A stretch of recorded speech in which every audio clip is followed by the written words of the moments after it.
मुस्तफा जिनके जिनके दिल में नबी की मोहब्बत है, मोहब्बत से बोलिए सुभान अल्लाह।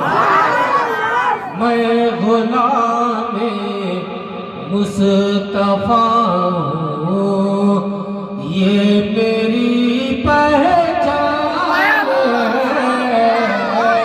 मैं गुलाम मुस्तफा हूँ,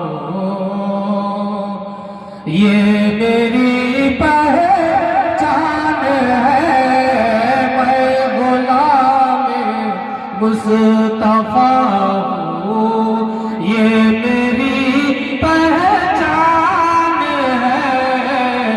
गम मुझे क्यों कर सताए, गम मुझे क्यों कर सताए। आपके होते हुए हाल दिल किसको सुनाए। आपके होते हुए क्यों किसी के दर पे जाए।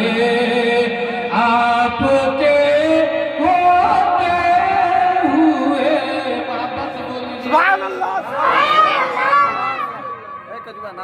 मोहब्बत से बोल दीजिए सुभान अल्लाह। आज तो चूंकि शबनम भी ऊपर से है और हमको साउंड वाले भाई से लगता है कि वो साउंड जो पहले बजता था वो नजर वो शायद नहीं है। बहरहाल लेकिन आवाज़ अच्छी है। अल्लाह ताला बरकत अता फरमाए। वापस से बोल दीजिए सुभान अल्लाह। हाल दिल के हाल दिल किसको सुनाए। आपके होते हुए क्यों किसी के दर पे जाए।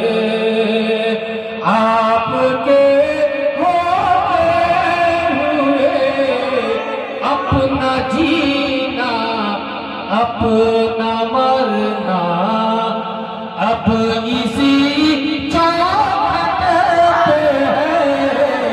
अपना जीना अपना मरना अब इसी चौखट पे है। हम कहाँ सरकार जाए, हम कहाँ सरकार जाए। आपके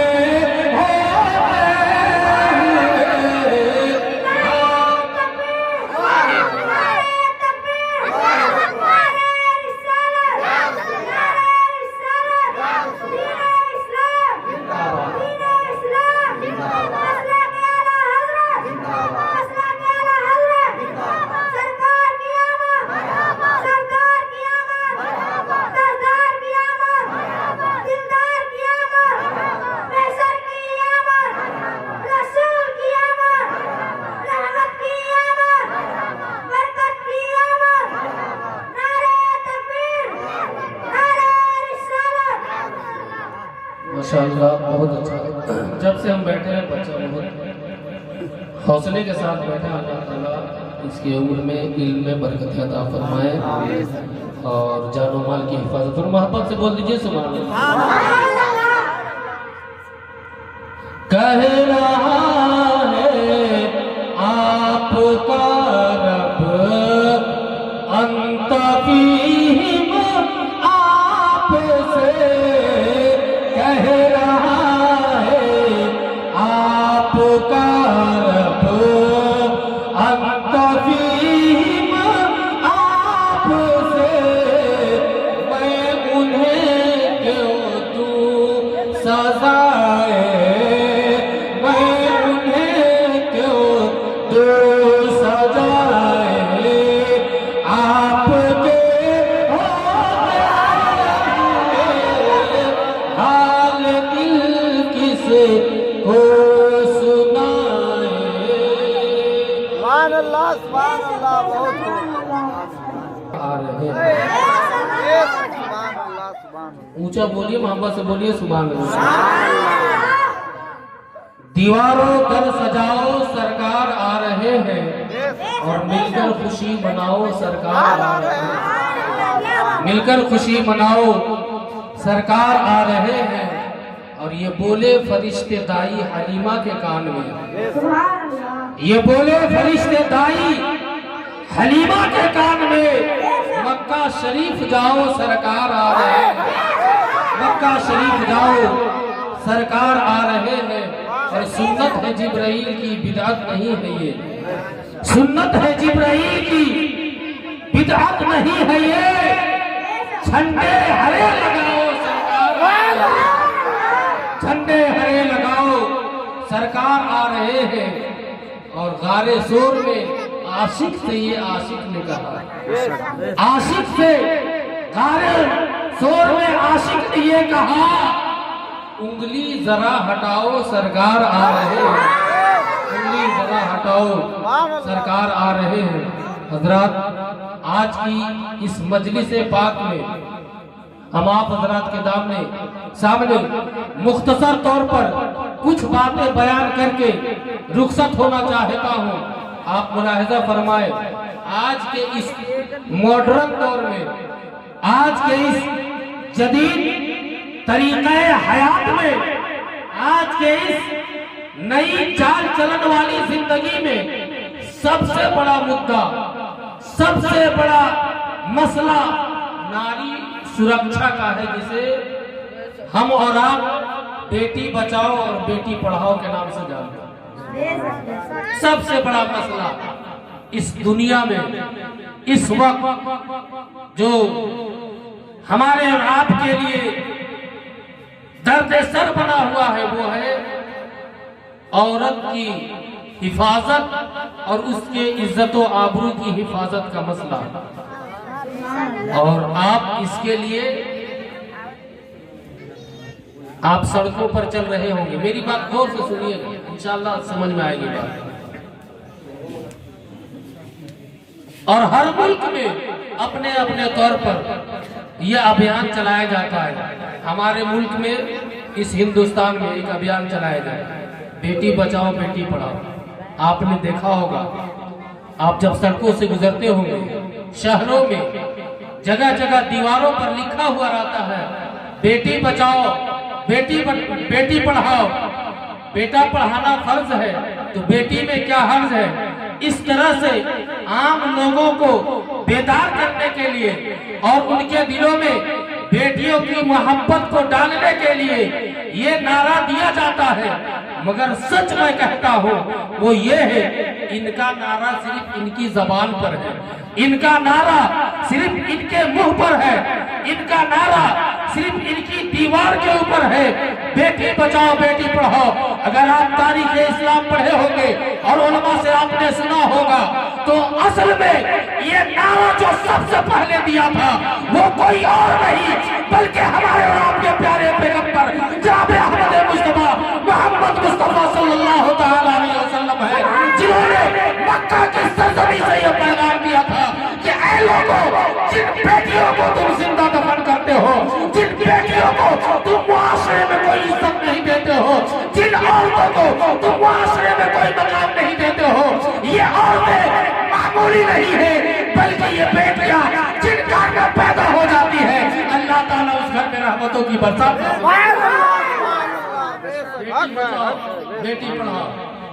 और ये हम और आप बैठे हैं आज की इस जदीद दौर में, नई जिंदगी में, जदीद तरीक़े हयात में, जब भी सरकार की मिलाद आए, जब भी वो मुबारक महीना आए, अपने घरों में अपनी बेटियों को, अपने बच्चों को, अपने घर की औरतों को बिठाकर ये बात उनके दिलों में बिठाए, बताए और उनके जहन में बसा दे कि आज जो तुम इतनी अच्छी जिंदगी गुजार रहे हो, आज जो तुम्हारी ये जिंदगी खुशी के साथ गुजर रही है, आज जो तुम मुआशरे में इज्जत बनी हुई हो, आज जो तुम्हारी इतनी इज्जत तलब है, इस इज्जत को बुलंद करने में किसी और का हाथ नहीं बल्कि पैगंबर इस्लाम जनाब मोहम्मद रसूलुल्लाह हक है, हक है। हिस्ट्री पढ़िए, मुसलमान होने के नाते हमारा हक है। आप इस्लाम की तारीख पढ़िएगा। हम सरकार की मिलाद मनाते हैं, क्यों मनाते हैं? क्या एहसान किया मेरे सरकार ने हमारे ऊपर? मैं आप हजरात की बारगाह में यही बात बयान करके रुखसत होना चाहता हूँ। ये मिलाद अपनी बेटियों को उनके जहन में बिठाए, या जो तुम इस तरह से इज्जत के साथ जिंदगी गुजार रही हो, इस जिंदगी में मेरे प्यारे आका जनाब मोहम्मद रसूलुल्लाह का एहसान है और उनका करम है कि तुम इस तरह से जिंदगी गुजार रही हो। आप जरा मुलाहिजा फरमाएं, आज से 1450 साल पहले जब इस्लाम इस सरजमीन पर नहीं आया था, पैगंबर इस्लाम इस धरती पर तशरीफ नहीं लाए थे। आप जानते हैं अरब का क्या दस्तूर था? अरब के लोग जिनके घर में बेटियां पैदा होती थी, लोग अपनी बेटियों को जिंदा दफन कर दिया करते थे। ये क्यों किया जाता था? मुआशरे में बेटी पैदा हो जाना मुआशरे के अंदर नाक कटने वाली बात हो जाती थी, इज्जत चली जाने वाली बात हो जाती थी। और अगर किसी के घर बेटी पैदा हो जाए, लोग उसे हेज नजर से देखते थे। और उसकी वजह यह भी है कि बेटियों को शादी करके उनके ससुराल के हवाले करना पड़ता था, उनको दामाद के हवाले करना पड़ता था, और बेटियों का मुआशरे में कोई मकाम नहीं था। बच्चियां जिंदा दफन कर दी जाते थे और औरतों का मुआशरे में कोई मकाम नहीं था। औरतें जानते हैं आप सभी हजरात, औरतों को महीने में एक ऐसा वक्त आ जाता है जिसमें वो नापाक हो जाती थी। जब ऐसा दौर उनके ऊपर आ जाता था, उन औरतों को उनके लिए अलग से कमरे का इंतखाब कर दिया जाता था, दूर से खाना फेंका जाता था, कुत्तों जैसा उनके साथ सलूक किया जाता था। और जिस औरत का शौहर मर जाता था, उस औरत के शौहर के साथ उस औरत को जिंदा जला दिया जाता था। इतना भयानक माहौल था। गरीबों का माल लूट लिया जाता था, यतीमों को सताया जाता था, एक भाई दूसरे भाई को देखना पसंद नहीं करता था। आलम यह था, पूरी दुनिया में जुल्म पर बनियत का नंगा नाच खेला जा रहा था। ऐसे आलम में पूरी आलम में इंसानियत करा रही थी। आदमियत दम तोड़ चुकी थी, इंसानियत मर चुकी थी, लोगों के दिलों से आदमियत का जनाजा निकल चुका था। आदमी जरूर मौजूद था, मगर उसके दिल में मोहब्बत नाम की चीज मौजूद नहीं थी। आदमी जरूर जिंदा था, मगर उसके दिल के अंदर इंसानियत नहीं थी। आदमी जरूर जिंदा था, मगर उसके दिल के अंदर अखुवत और भाईचारे का तस्वुर नहीं था। आदमी जरूर जिंदा था, मगर उसके दिल के अंदर और बेटियों का कोई मोहब्बत और तस्वुर नहीं था। ऐसे आलम में आप जरा सोचिए, दुनिया एक भयानक दौर से गुजर रही थी। अजीब अफरा तफरी का माहौल था, लोग एक अजीब कश्मकश के आलम में मुब्तला थे। मैं आपको तारीख के हवाले से बताता हूँ। एक सहाबी नौ मुस्लिम थे, नया नया इस्लाम लाए। आप हुजूर की बारगाह में मौजूद है, सहाबा की जमात वहाँ मौजूद है, सहाबी रसूल है, आपकी आंखों में आंसू है, आप रो रहे हैं, आपका दिल करा रहा है। हुजूर की बारगाह में अरीज़ा पेश करते हैं, या रसूल अल्लाह, मैंने ज़माने जाहिलियत में एक बहुत बड़ा गुनाह किया है, क्या अल्लाह मेरा उस गुनाह को माफ करेगा? अल्लाह अकबर। आका करीम सल्लल्लाहु अलैहि वसल्लम इरशाद फरमाते हैं, ऐ सहाबी बताओ तुमने कौन सा इतना बड़ा पाप किया है, कौन सी इतनी बड़ी गलती की है, कौन सा ऐसा जुर्म किया है जिसकी बुनियाद पर तुम ये कह रहे हो क्या मेरी ये गलती माफ हो सकती है, क्या ये मेरा गुनाह माफ हो सकता है? मैं आ रहा हूँ, मैंने शुरू किया था कि बेटी बचाओ बेटी पढ़ाओ का अभियान अगर किसी ने दिया है तो पैगंबर इस्लाम जनाब मोहम्मद रसूलुल्लाह सल्लल्लाहु अलैहि वसल्लम की जात मुबारका ने दी है। आप जरा तसव्वुर कीजिए, उस लम्हे को अपनी निगाहों के सामने रखिए। एक बात हुजूर की बारगाह में रो रहे हैं, अर्ज करते हैं, या रसूलल्लाह, मैंने एक बहुत बड़ा गुनाह किया है, क्या मेरा वो गुनाह माफ हो सकता है? आका करीम इरशाद फरमाते हैं कि इस्लाम ज़माने जाहिलियत के तमाम गुनाहों को मिटा देता है।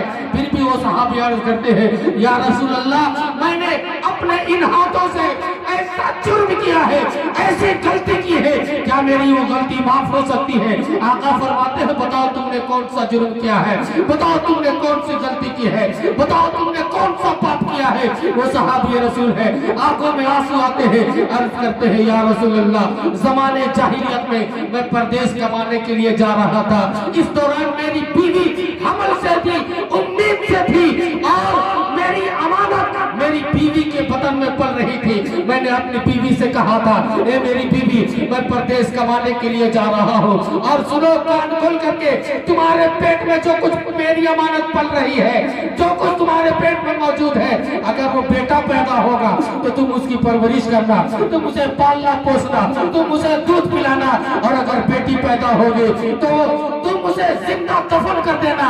अब जरा सोचिए कौन कह रहे हैं, सहाबी रसूल है, हुजूर की बारगाह में अर्ज करते हैं, वाकया बयान करते हैं, आका मैं चला गया कमाने के लिए परदेश, मेरे घर में इत्तेफाक से अल्लाह ने बेटी दे दिया। जरा मोहब्बत से बोलो बोलिए सुभान अल्लाह। आप तो ससुराल वाले हैं, बेटी के बारे में बोल रहे हैं, तो कम से कम आप लोगों को तो ऐसा इस्तेमाल करना चाहिए, लगे हाँ। जरा मोहब्बत से बोलिए सुभान अल्लाह।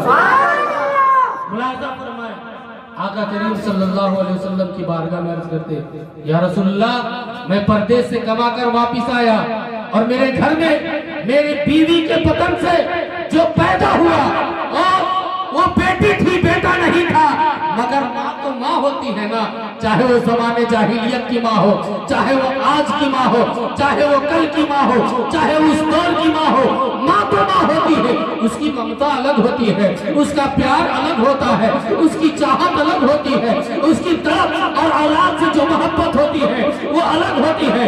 या रसूल अल्लाह, मेरी बीवी ने मेरे घर जब बेटी पैदा हुई, उसे जिंदा दफन नहीं किया, बल्कि उसे परवरिश, उसकी परवरिश की। जब वो बच्ची बड़ी हो गई, मैं परदेश से जब वापिस आया, मेरी बीवी को जब खबर हुई कि मेरा शौहर बाहर से आ गया है, तो मेरी बीवी ने उस बच्ची को उठाकर पड़ोस में ला करके रख दिया। अब वो पड़ोस में पड़ोस में रहने लगी, मगर जब उसे मौका मिलता, मुझसे छुपकर, मुझसे पर्दा करके वो अपनी बेटी से मिलती थी, उसे खिलाती थी, उसे खाना खिलाती थी, उसे दूध पिलाती थी, और उसे प्यार करती थी। मगर या रसूल अल्लाह, इसी दौरान मेरी नजर उसके बाद एक मर्तबा पड़ गई। मैं क्या देखा कि माँ और बेटी दोनों आपस में खेल रहे हैं। मैं जब वहां पहुंचा, मैंने देखा कि एक लड़की मेरे घर में मौजूद है। मैंने अपनी बीवी से कहा, बताओ ये लड़की कहाँ से आई, ये बच्ची कहाँ से आई? या रसूलुल्लाह, मेरे दिल में, मेरे दिमाग में और मेरे ज़हन में बात चल रही थी, मुआशरे में इज्जत चली जाएगी, मेरा कोई दामाद हो जाएगा, मैं किसी का ससुर बन जाऊंगा। ये मेरे ज़हन दिमाग में ये फिक्र गूंज रही थी, ये आवाज गूंज रही थी। मैंने पूछा, बीवी बताओ ये औरत, ये बच्ची कहाँ से आई, ये कहाँ की है, इसे तुम अपने घर में क्यों लाई हो? मेरी बीवी ने कहा, नहीं ये पड़ोस की लड़की है, मैं इसे पड़ोस से उठाकर ले आई हूँ खिलाने के लिए। मगर मैंने उस बच्ची के चेहरे और उसकी सूरत को देखकर अपनी बीवी से कहा, तुम झूठ बोल रही हो, गलत बोल रही हो, इसलिए कि इस बच्ची का चेहरा तुम्हारे चेहरे से मिलता है, इस बच्ची की सूरत तुम्हारी सूरत से मिलती है, सच बताओ ये बच्ची किसकी है? मेरी बीवी ने अपना राज हमारे ऊपर जाहिर कर दिया और बता दिया कि हाँ ये हमारी ही बीवी बेटी है, ये आप ही की अमानत है, ये हमारी ही बच्ची है। फिर क्या था या रसूलल्लाह, मेरे ज़हन में भूत सवार था। मैंने उस बच्ची को अपने गोद में उठाया, आबादी से बाहर ले गया, और बाहर ले जाने के बाद मैं उसे एक तरफ बिठाकर गड्ढा खोदने लगा। बच्ची मासूम थी, बड़े प्यारे अंदाज में, मोहनी आवाज में, बड़े दिलदार आवाज में उसने मुझसे मुखातब होकर कहा, बाबा आप इस कड़कती हुई धूप में, आसमान शरारे बरसा रहा है, जमीन अंगारे उगल रही है, लू चल रही है, आप इतनी मेहनत वाला काम क्यों कर रहे हैं, आप मिट्टी क्यों खोद रहे हैं? मगर मैं या रसूलल्लाह उसने अपनी बेटी का जवाब न देता था, मैं उसके जवाब की तरफ तवज्जो न देता था, मैं गड्ढे खोदते रहा। मेरी बेटी मेरे साथ गड्ढा खोदने में मदद करती थी, कभी मिट्टी उठाकर बाहर फेंकती थी, कभी मेरे फावड़े को पकड़ लेती थी, कहती थी अब भाई आराम कर लीजिए, आपके चेहरे से पसीना टपक रहा है। या रसूलल्लाह, मेरी बेटी मेरे पसीने को पोंछती थी, मेरे दिल में उसके लिए प्यार न जगता था। या रसूलल्लाह, मेरी बेटी मेरे लिए तड़प रही होती थी और कह रही होती, यार ऐ है अब्बा, आप जरा ठहर जाइए, आराम कर लीजिए, सुकून कर लीजिए, तो आप बैठ जाइए, उसके बाद आप मिट्टी कोड़िएगा। मगर मेरे जहन में सवाल था, मैं किसी का ससुर बन जाऊंगा, मेरा कोई दामाद हो जाएगा, मैं बेटी का बाप कहलाऊंगा, लोग मुआशरे में मुझे नीची नजरों से देखेंगे, गिरी हुई निगाह से देखेंगे। आप जरा सोचिए वो कैसा भयानक माहौल था। सहाबी रसूल अर्ज करते हैं, या रसूल अल्लाह, जब जब मैं मिट्टी कोड़ता था मेरे चेहरे पर गर्द पड़ जाता, मेरी बेटी अपने आंचल से मेरे चेहरे के गर्द को साफ करती थी, मेरे पसीने को साफ करती थी, और मुझे बार बार ये कहती थी, अब्बा आप इस धूप में क्यों काम कर रहे हैं? मगर या रसूल अल्लाह, मैं उसकी बातों की तरफ तवज्जो न देता था। जब मेरा कट्टा मुकम्मल हो गया, जब मैंने कट्टा मुकम्मल खोद लिया, तो मैंने अपने हाथों से, इन्हीं हाथों से अपनी बेटी को उस गड्ढे में उतार दिया, और फिर क्या था, मैंने ऊपर से मिट्टियां डालना शुरू कर दी। मेरी बेटी रो रो कर कहती थी, अब्बा आप इस मिट्टी में मुझे क्यों दबा रहे हैं? मेरा कसूर क्या है? मेरी गलती क्या है? मेरा जुर्म क्या है? ए अब्बा, आप जरा गौर से देखिए, मेरा मुंह मेरी माँ की छाती के लिए खुला हुआ है, मेरी बाहें आपसे प्यार करने के लिए तरस रही है। या रसूल अल्लाह, आप मेरी तरफ तवज्जो दीजिए। नारे तकबीर, नारे तकबीर, नारे तकबीर, नारे रिसालत, नारे रिसालत। सरकार की याबत, सरकार की याबत, आका की याबत, आका की याबत, कुल्लूर की याबत, कुल्लूर की याबत, हुजूर की याबत, हुजूर की याबत, उलमाए इकराम, उलमाए इकराम। नारे तकबीर, नारे तकबीर, नारे रिसालत। जरा मोहब्बत से बोलिए सुभान अल्लाह। वक्त जो मुकम्मल हो गया है। या रसूल अल्लाह, मेरी बेटी के ऊपर मैं मिट्टियां डालता था, मेरी बेटी रो रो कर कहती थी, बाबा आप मिट्टी क्यों डाल रहे हैं? मेरा जुर्म क्या है? मेरी गलती क्या है? आप जरा देखिए, मेरी ये बाहें तरस रही है मेरी माँ के आंचल के लिए, मेरी गोद के लिए, मैं तड़प रहा हूँ, मेरी ये बाहें खुली हुई है। ए अब्बा, आप मुझसे प्यार कीजिए, मेरी मोहनी सूरत को देखिए, मेरे मासूम चेहरे को देखिए, मेरी तड़पती हुई आंखों को देखिए, मैंने आपका क्या बिगाड़ा है? इस मिट्टी तले आप मुझे क्यों दफन कर रहे हैं? मगर या रसूल अल्लाह, मैं अपनी बेटी की एक भी बात न सुनता था, मैं उसकी बातों की तरफ तवज्जो न देता था, मिट्टियां डालता जाता था, मिट्टियां डालता जाता, यहाँ तक के जब उसका सारा बदन मिट्टी से ढक गया, चेहरा पर खुला था, मेरी बेटी ने बड़े प्यार से मेरी तरफ देख कर कहा, बाबा आपने मेरे ऊपर तरस न खाया, आपने मेरे ऊपर तरस न खाया, आप इस मिट्टी तले मुझे क्यों दबा रहे हैं? मगर मैं उसकी बातों की तरफ ना सुनता था। जैसे ही मैंने उसके चेहरे पर मिट्टियां डालना शुरू किया, बच्ची तड़प कर बोली थी, या रसूल अल्लाह, आप कब तशरीफ लाइएगा कि आप बच्चियों को जिंदा दफन होने से बचाइएगा? उसकी ये आवाज आज भी मेरे कानों में टकराती है, और मैं तड़प जाता हूँ, बेकरार हो जाता हूँ, और मैं अल्लाह का शुक्र आता हूँ, शुक्र करता हूँ कि अल्लाह ने वो दिन दिया कि आपको रहमतुल लिल आलमीन बनाकर इस दुनिया में भेजा। आप न सिर्फ मर्दों के लिए रहमत है, बल्कि औरतों के लिए भी रहमत बनकर तशरीफ लाए, और हमारी कौम की बेटियों को जिंदा दफन होने से हमेशा हमेशा के लिए आपने बचाया। हम क्यों मनाते हैं? पता क्या चला, सबसे पहले अगर किसी जात ने बेटी बचाओ और बेटी पढ़ाओ का अभियान दिया है, वो कोई और नहीं, हमारे और आपके प्यारे नबी जनाब मुहम्मदुर रसूलुल्लाह सल्लल्लाहु तआला अलैहि वसल्लम है। मजमे में इरशाद फरमाते हैं कि सुनो, जिनके घर 3 बेटियां हो और वो 3 बेटियों की परवरिश करके उनका अच्छा से घर बसा दे, कयामत का दिन होगा, नफ्सी नफ्सी का आलम होगा, कोई किसी का पुरसाने हाल नहीं होगा, लोग अपनों से भाग रहे होंगे, बेटे अपने बाप के पास से भाग रहे होंगे, माँ बेटी से भाग रही होगी, एक रिश्तेदार दूसरे रिश्तेदार से भाग रहा होगा, लोग नफ्सी नफ्सी के आलम में होंगे, कोई किसी का पुरसाने हाल नहीं होगा। लेकिन अल्लाह ने जिसे 3 बेटियां दी, उन 3 बेटियों की परवरिश करके उनका अच्छा से घर बसा दे, कल क़यामत के दिन वो हमारे साथ जन्नत में टहल रहा होगा।